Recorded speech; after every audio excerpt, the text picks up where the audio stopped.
Hello comrades, my name is Fritz and welcome back to F1 Challenge 99-02 and welcome to a somewhat overcast France for the start of qualifying for the French Grand Prix.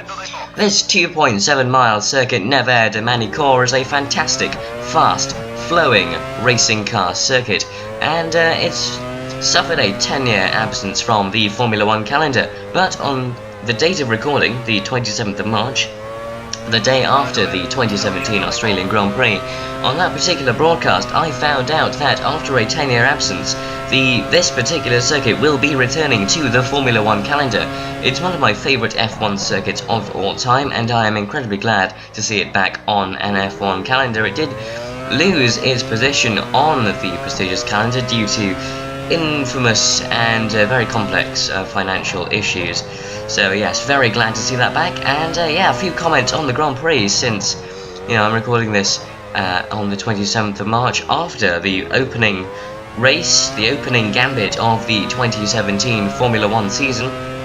It's been a very interesting race. Mercedes with Lewis Hamilton and his new teammate, Valtteri Bottas, originally from the Williams team to replace the outgoing Nico Rosberg, reigning world champion Nico Rosberg.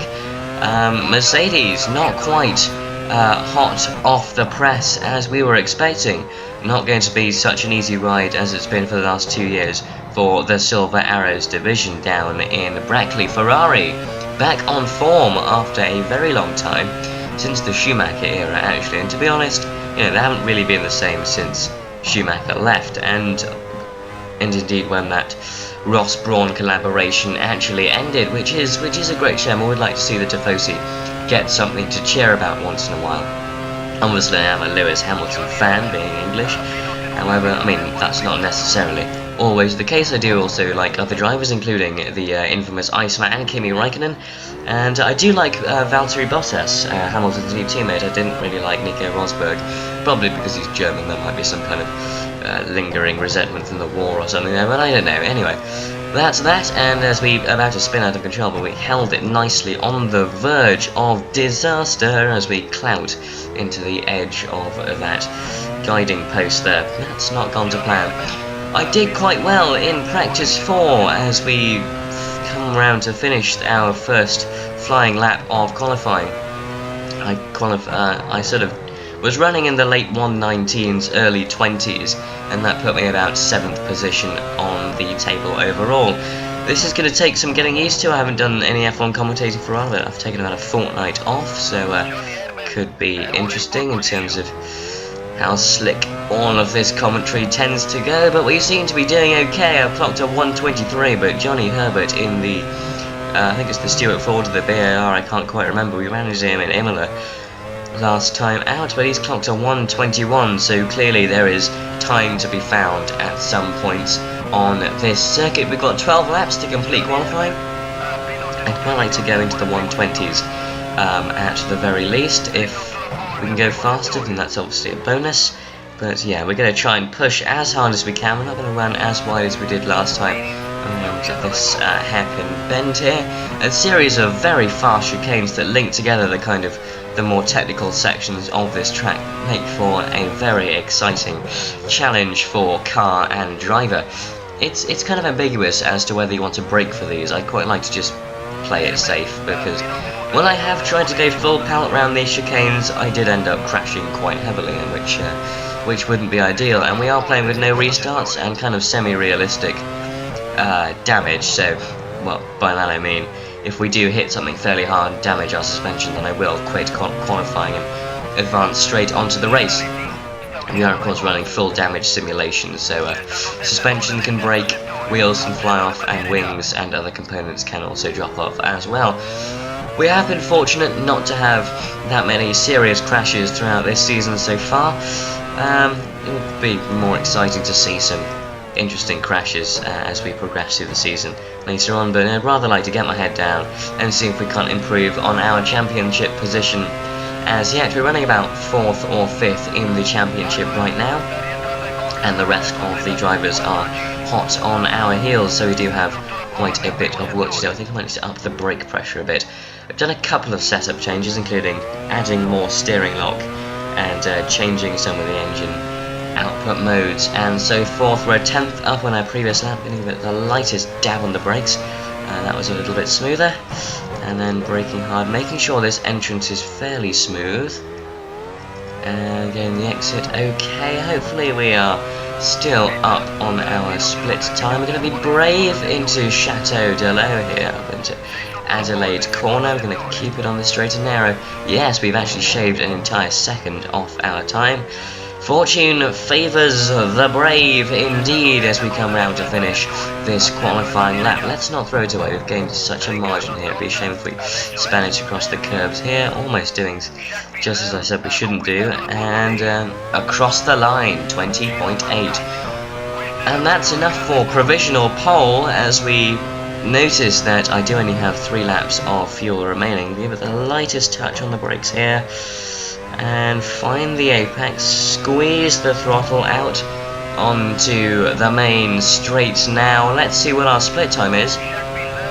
Hopefully, well, it felt smoother as we rush into the braking zone, and indeed it's 0.2 faster. Not entirely sure who's second. If a relatively slow driver is second, then we know that we do have some work to do, although hopefully we can keep up this momentum as we head into this first flying chicane. That wasn't too bad. I think I did it a bit better last time. Find that apex going a little bit wide, meaning we get on the power a bit later. That wouldn't have done our time that much good. We're going to concentrate as we soar. The car just soars into Chateau de l'Eau, and that's precisely what I said would happen if we got that wrong, and miraculously we've managed to avoid the worst of the barriers here. That was quite a spectacular impact. You can watch that on the replay actually. So we come out of here. You can't really see much, but we get on the curb and the car just flies around, and that means we're generating very little downforce, and I try to correct, but the rear end just pirouettes into oblivion and we sail into the gravel. That was a very brief, gentle clout on the barriers as we find our way back onto the circuit. That is a, well, oh dear, that is a lap aborted, unfortunately. We were going very quickly. In fact, we'd actually lost 0.07 of a second on that split time, which was a little bit unfortunate. We'll try and have another go at another qualifying lap. I'll do some adjustments to the setup, try and improve that, and then do another one, and then that'll be it for qualifying. Yes, 13 seconds down isn't ideal. We'll give it another whirl and see where that gets us, and immediately we are very wide off there. Gonna have a big lunge on the brakes, and yeah, that's not gone so well. Well, that's a little over-ambitious from us there, but hopefully we won't be too far down the order.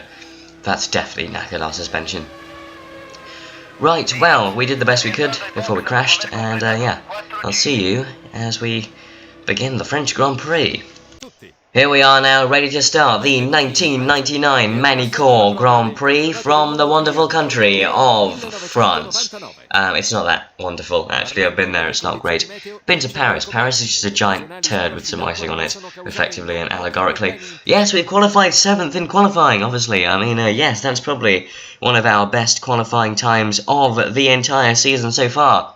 And as you can probably tell, I'm chuffed to bits. We're going to skip this bit of a spiel at the beginning. We're going to roll forward on the grid, and yes, wait for those 5 red lights to go out.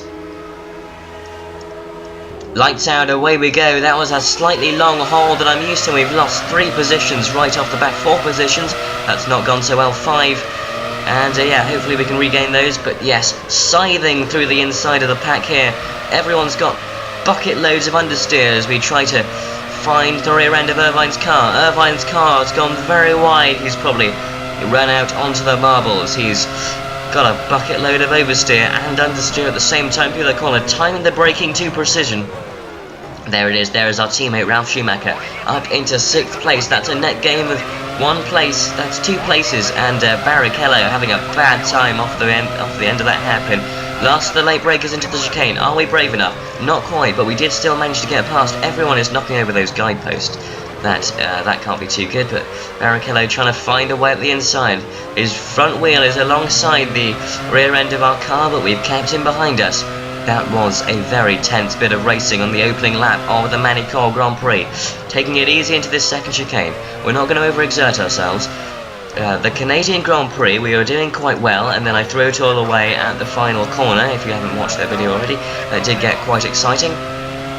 We tried to shoot for a podium position, but unfortunately we shot for the moon, and well, we missed a bit there, so that didn't go so well, but hopefully we can hold on to our position, our 4th position, a very strong 4th position. It will be a very good finish if we do manage to get through the whole race like this, and yeah, I'll be chuffed with that. This car certainly isn't really a championship winning car, to say the least. It's not necessarily a race winning car. I mean, our much faster teammate Ralf Schumacher, I don't believe has actually managed to win any races. We've actually certainly beaten him on a couple of occasions, most notably Imola and Monaco, I believe, where he was pitched into the barriers early on in that race. Actually, our teammate is behind us, so it's going to be an inter-team battle between myself in playing as Alessandro Zanardi. I forgot to mention, I always mention that at the beginning of every video. The veritable, indefatigable Italian Formula 1 driver and IndyCar driver, and now sports car driver, actually, Alessandro Zanardi versus the Germans, in the form of Ralf Schumacher, brother of 7-time Formula 1 world champion Michael Schumacher. So this could get quite interesting indeed as we come onto lap 3 of the French Grand Prix. Schumacher challenging for position behind us. Let's not get too aggressive over those curves. We've had bad experiences with curbs in the past, especially at Imola. We had a very scary moment where we ran over the curb at I believe it was Acqua Minerale, and pitched the car into a very high-speed spin. By some miracle, we actually managed to recover it, but that was a very scary moment that I really do not want to repeat. I do think Schumacher is much faster than me on the straights. As we watch the split times tick down, I do believe that is indeed the case, as we brake very hard, going defensive into this hairpin here.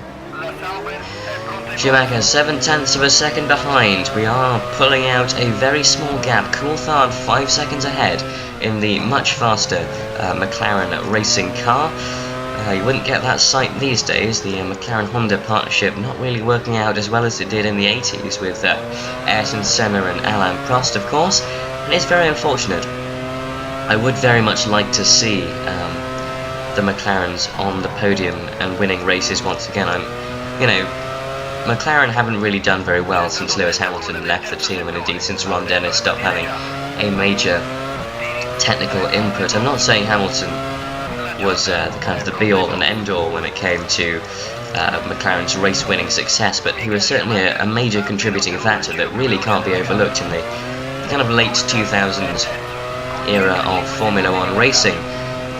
And yeah, in fact, Hamilton was at McLaren in 2008, the last year that this race was held, the last time this race had a spot on the Formula 1 calendar. We lifted off a bit there. Schumacher's going to have a good run. This is looking interesting. This is looking very interesting. We have the edge under braking, so we're going to leave it as late as possible. There's the 100. I should really have upped the brake pressure. I did forget to do that. Don't run too wide on the curb. That's how Barrichello got into a bit of trouble last time, and something's happened behind us because Schumacher has dropped back, straightening out the steering as you run onto that very sharp curb, because that will pitch you into a high-speed spin, and well, we really don't want that. Coming round to complete lap 4 out of 7 of the French Grand Prix. We've had a good race so far, but let's not jinx it. Let's play it safe. Into that could have gone very wrong quite easily there.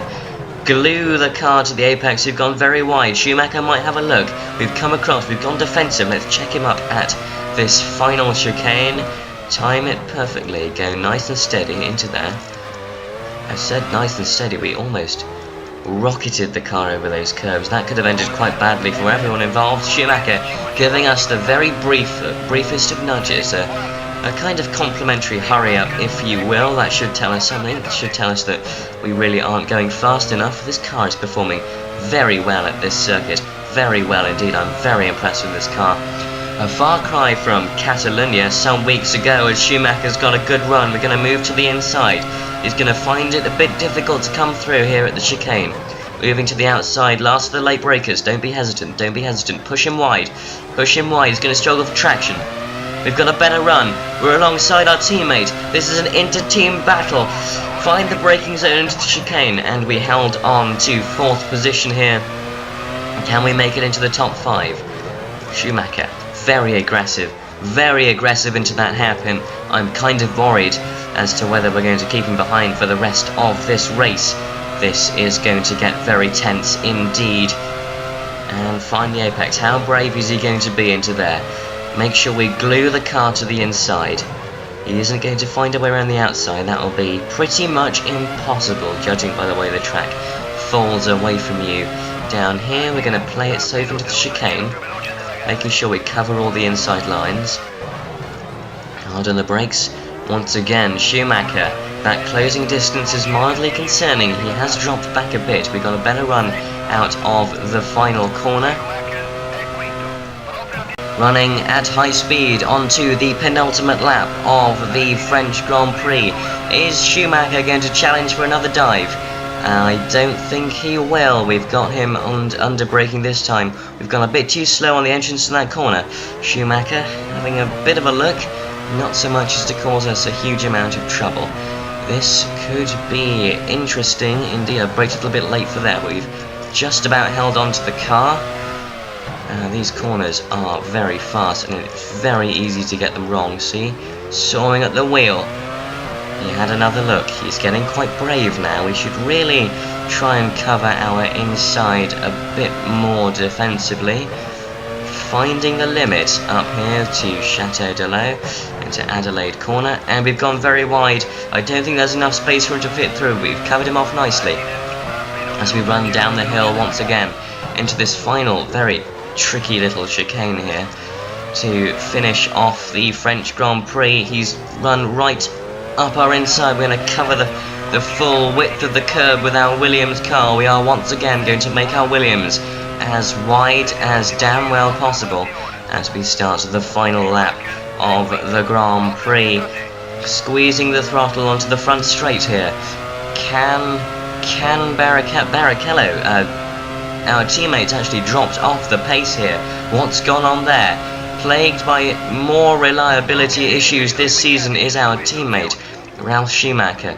Can Barrichello mount a charge? It doesn't look like he can.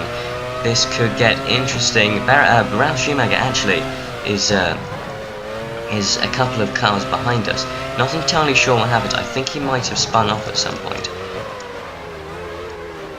Maybe we can analyse that in a replay of some description. Running up the hill again. You can probably hold off Barrichello. Into this very fast chicane for the final time. Can Barrichello try anything interesting? We're going to brake very early. We've still gone very wide there. That's a bit concerning. Covered him off very nicely. Here we are now on the final chicane. Braking hard. Make sure we don't try anything too radical. Round this very interesting final corner.